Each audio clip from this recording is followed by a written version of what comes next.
Good afternoon. Good afternoon. This is Ralph Mendez. So we're going to work on chapter 17.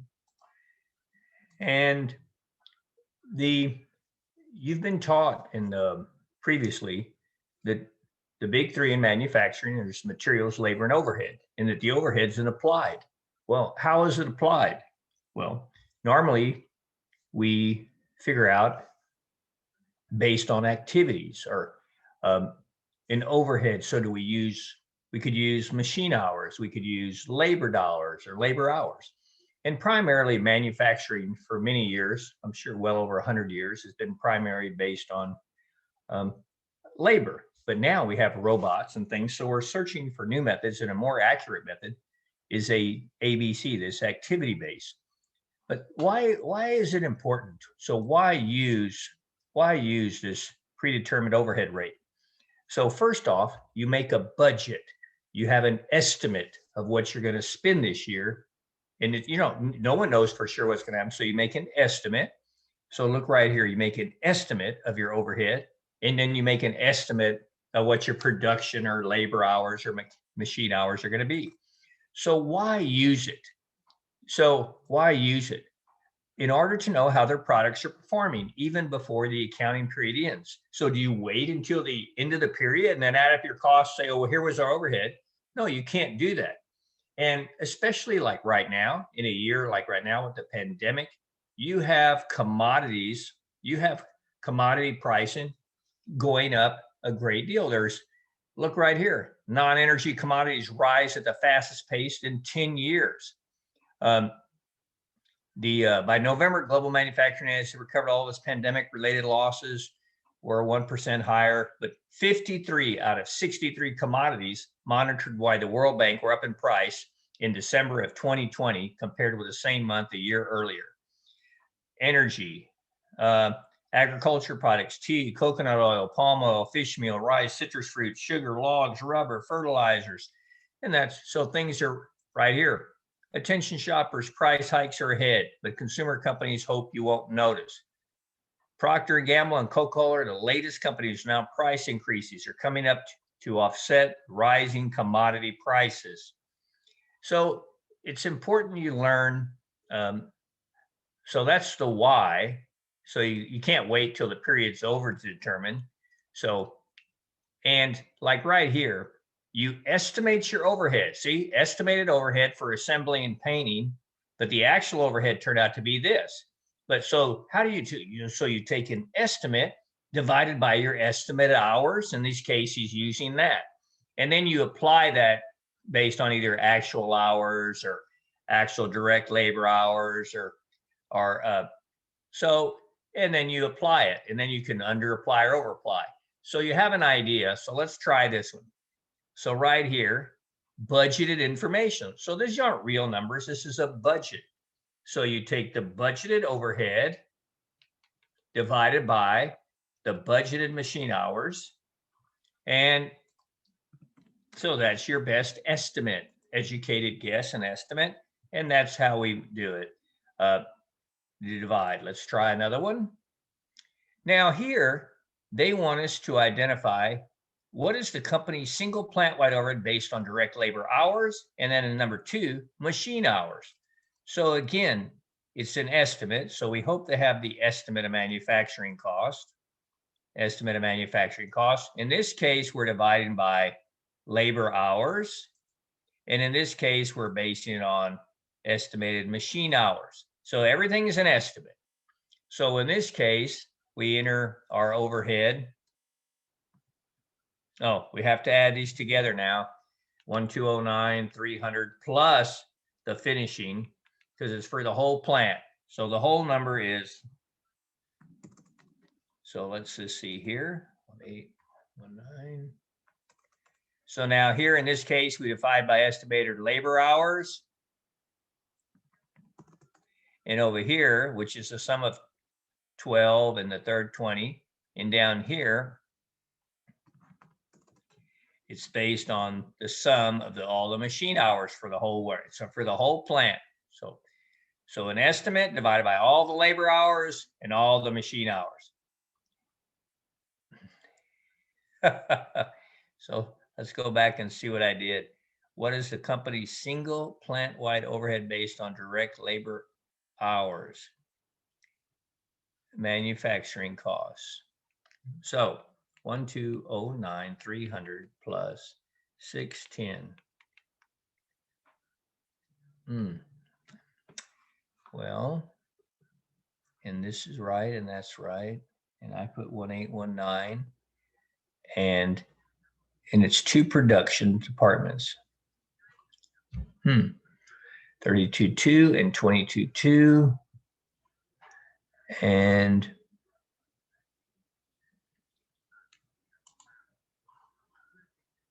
$1819. Well, I just don't see how it could be anything else. Oh, estimated. Oh, here's what I did wrong. Here, return to question. Look what I did wrong. It's estimated overhead cost.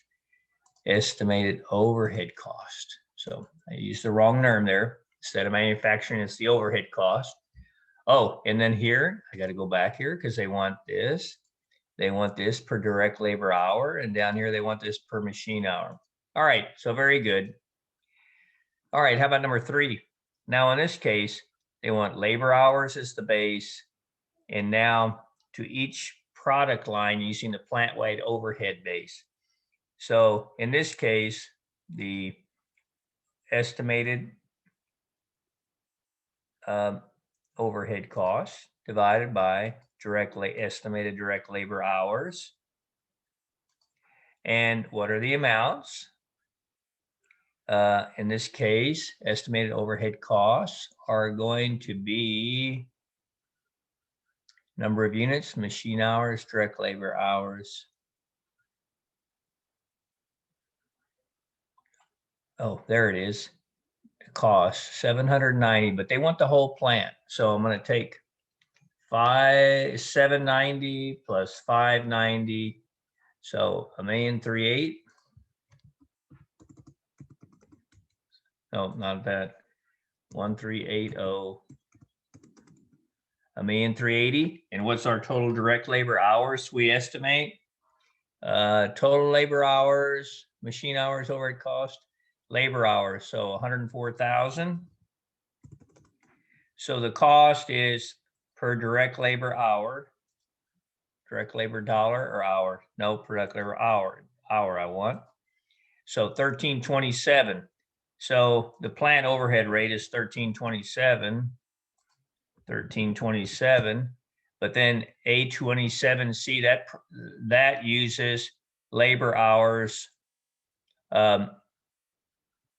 They use 5,900 labor hours. And down here, they use 7650.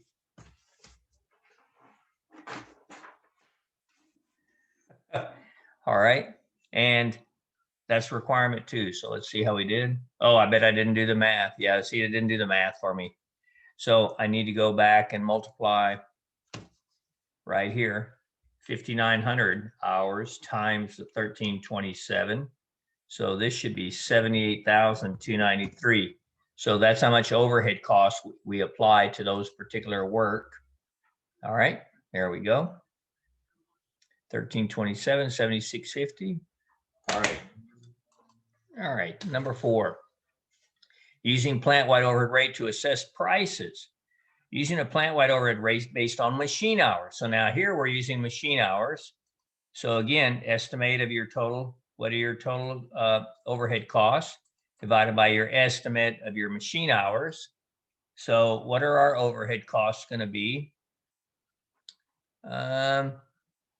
So 983,600 plus the 474,400 plus the 226,010.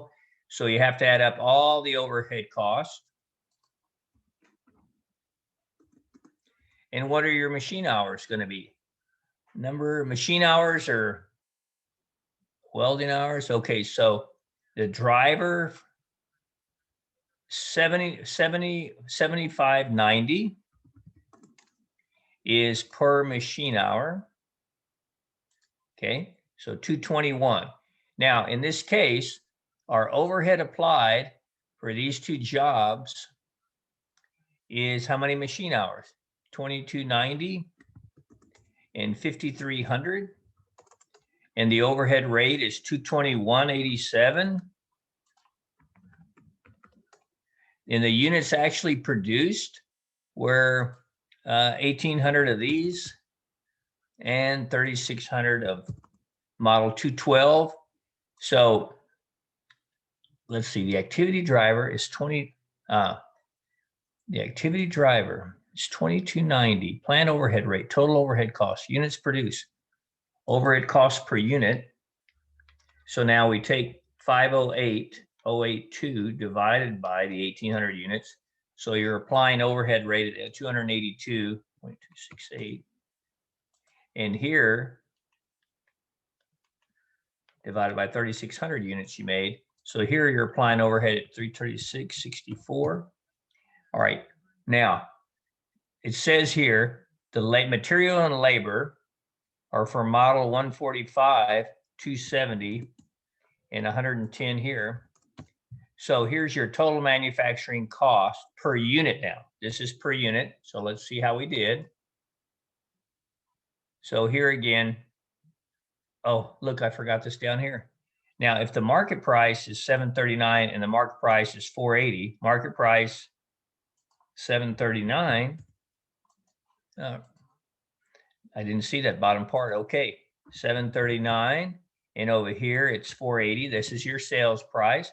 Here's your cost, and then your $739 minus the $552.27. So these you're making $186.73, and 480 minus 436.64. So these are making 43.36. So right there, you get to see if you're profitable, even, in the middle of a year, and maybe commodities or prices have gone up for certain things. So it's a little tedious, but it's good for y'all to understand and know.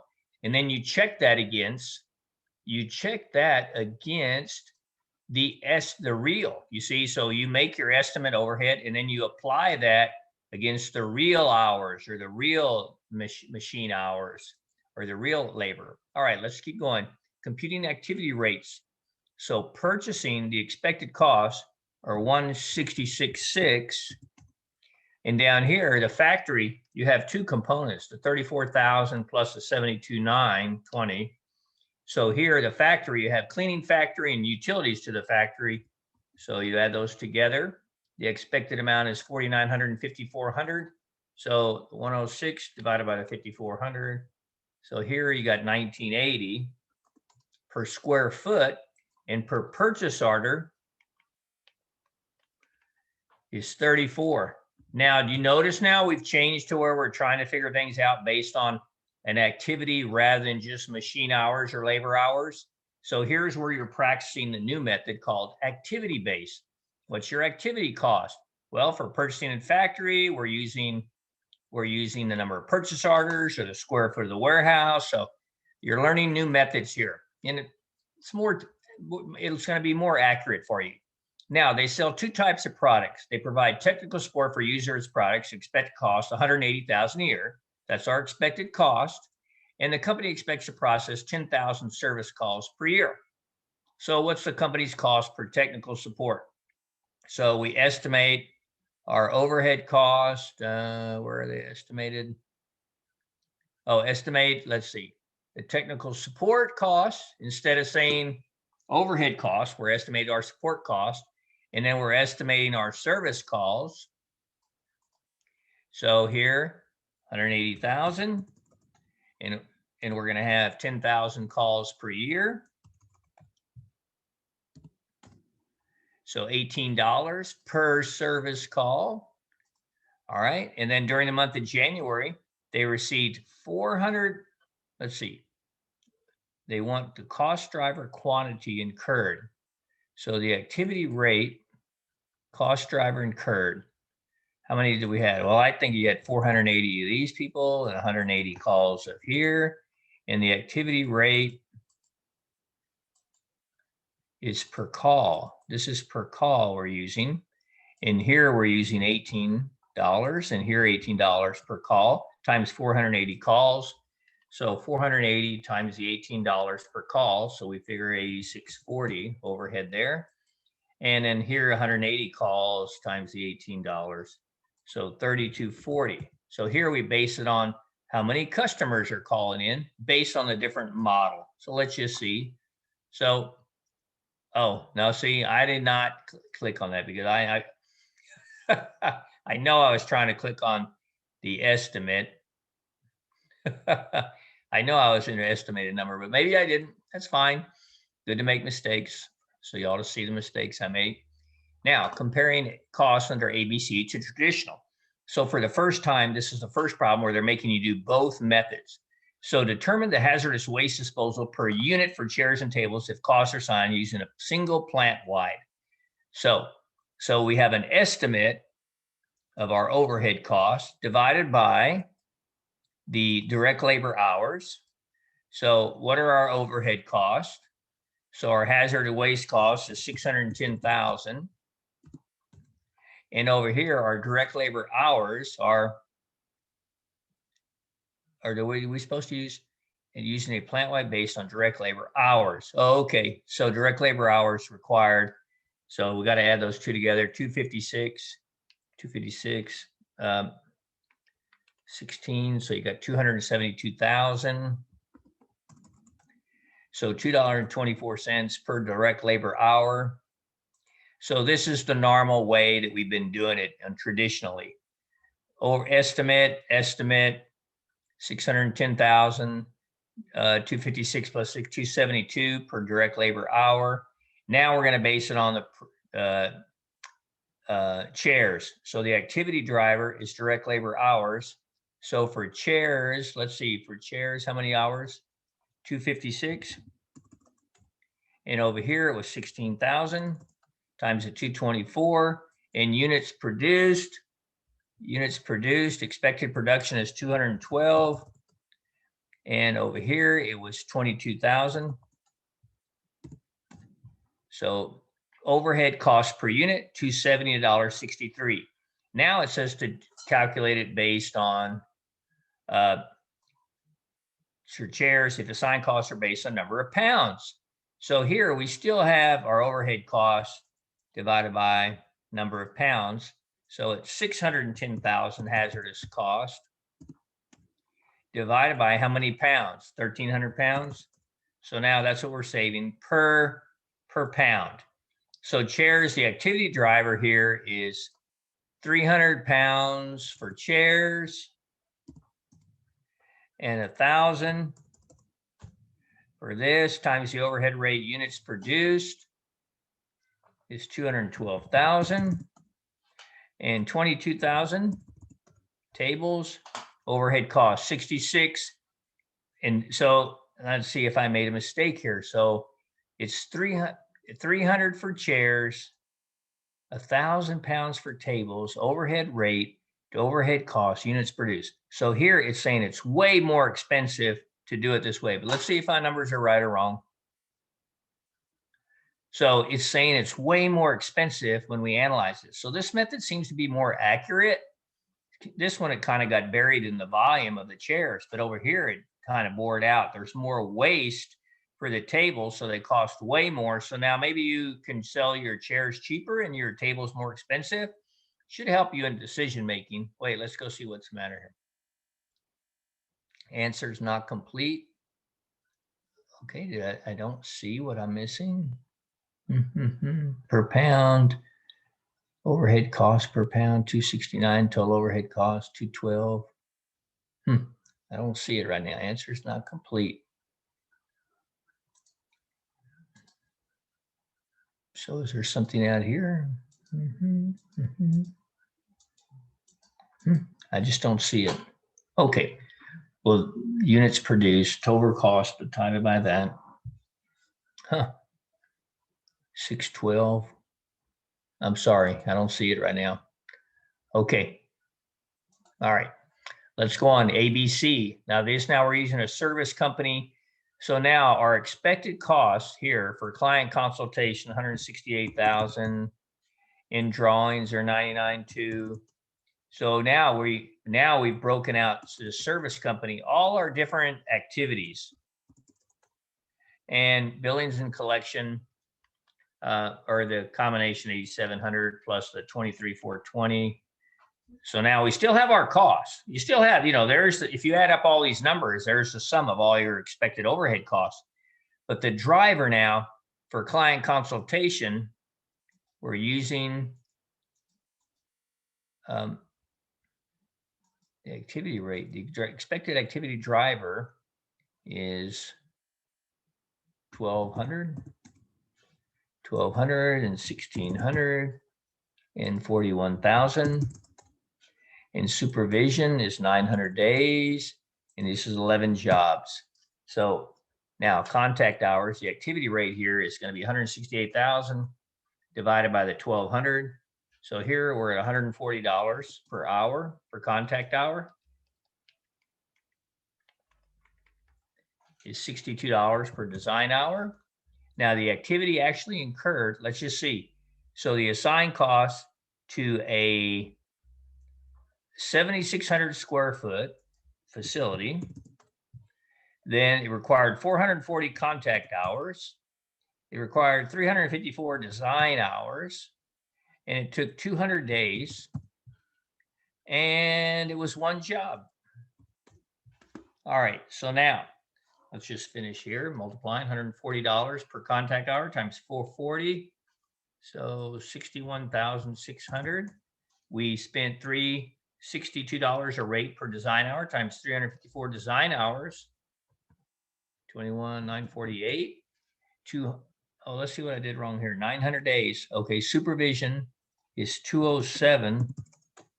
Is 230 per day times 200 days is 46,000. And let's check our work. So as you can see, this is a much better way to assign your costs. Like this could be an architectural firm, an engineering firm, maybe an accounting firm. So much better way. Now, the last one we're going to do now is a hospital, just so y'all can see. Medicare has cut its reimbursement. You hear these things all the time. They change the reimbursement rates and what it does. All right, so you do hear these kind of activities going on. So now let's just see. Professional salaries. We think it's going to be $1.5 million.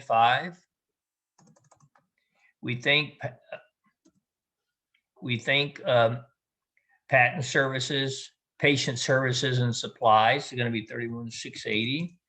In the building costs, $179,400. What's our activity drivers? How many professional hours is that? 10,600. And the number of patients is 660. And this is a surgical center. So the clinic wants to better understand its cost. And this is a outpatient surgical center. So you go there, and this is where then they send you home after you're done. And I've done that many times for different surgeries. So what's the activity driver? Professional hours. Well, here's the activity driver. So what's the activity rate? So I got to take this 1,000,008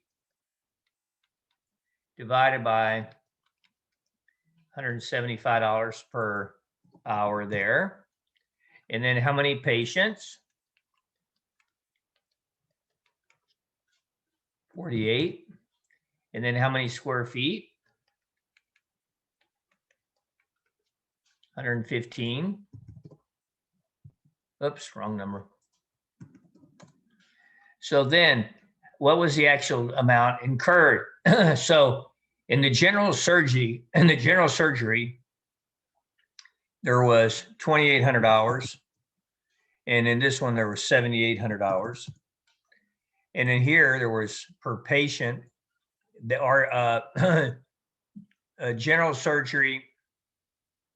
general surgery saw 430 patients, and they saw 230 patients.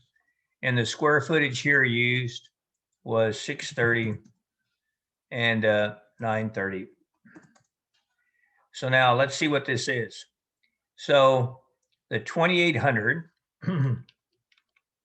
times 175 is 490,000. And over here it was 7,800 times 175,000. Over here it was 48 times the 430, 20,640. and over here, these others. So now let's see what they're asking. So then we take all these costs. We take the professional hours, the number of patients, the square footage. So we get our total overhead cost. And then look what you can do. You can divide by the number of patients. General surgery saw 430 patients. So then you get a cost down to the per patient amount. So let's take that 583,090 divided by 430 patients. So here it's costing 1356 overhead per patient. And here, 482,990 divided by 230, 6,447.78. So let's see how we did. But think about what you're doing though. So instead of just applying an overhead rate, well, what would be your overhead rate? What would you use? Labor hours? Well, no, you have professional hours. So we would have just taken all these costs divided by 10,000 hours. That's a regular overhead rate. You know what I mean? We just add up these costs, 1,855 and 31 and 79. And we would have just added that and divided by 10,000 professional hours. Well, instead, we're saying there's professional salaries, there's patient supplies, there's building costs. And then we further broke it down between surgical and orthopedic. And then look at the cost we get. So orthopedic costs a lot more. So now we can adjust maybe perhaps our rates. General surgery is a lot less expensive than orthopedic. Okay, I hope this helped you. You have a great day and good luck learning activity-based costing, which is on the big three: direct materials, direct labor, factory overhead. It does not affect materials and labor. It's the overhead it only affects. It only affects the calculation of that. So now, again, here's the traditional overhead rate. Here's a ABC activity for a house. So here we add up all these overhead costs and divide. But here we base it up per home, per square foot. You see what I mean? So it's a good way. Again, price hikes are coming. Commodities have gone up 53 out of 63. Is that 90%? Right under 90%. Why use a predetermined overhead rate? In order to know how their products are performing even before the accounting period ends. It's a way to constantly evaluate the profitability of manufacturing instead of waiting until the reporting comes to an end.